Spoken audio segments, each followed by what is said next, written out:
নমস্কার সুপ্রিয় দর্শক শ্রোতা, আপনারা এখানে যে চারা গাছগুলো দেখতে পাচ্ছেন এগুলো হলো মূলত জিনিয়া ফুলের গাছ।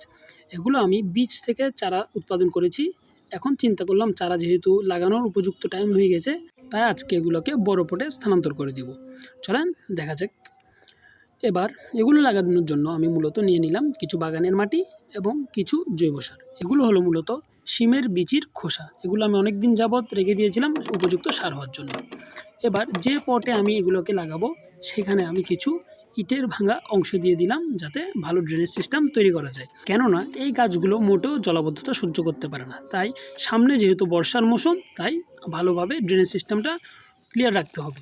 এবার নিচে আমি জৈব সার দিয়ে পরিপূর্ণ করে দিলাম এবং এই বাগানের মাটির সাথে গোবর মিশ্রিত রয়েছে, আর এই মাটিগুলো আস্তে আস্তে করে ভরাট করলাম।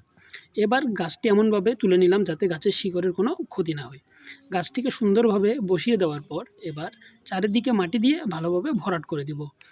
এবার ভালোভাবে সম্পূর্ণ ভরাট করে দেওয়া হয়ে গেলে ভালোভাবে পানি দিয়ে দিতে হবে। পানি এমনভাবে দিতে হবে যাতে সম্পূর্ণ মাটি ভালোভাবে ভিজে যায়। এরপর এটি 1 সপ্তাহের জন্য ছায়াযুক্ত স্থানে রেখে দিতে হবে। আর 1 সপ্তাহ পরে এই গাছগুলোকে সম্পূর্ণ সানলাইটে দিয়ে দিতে হবে।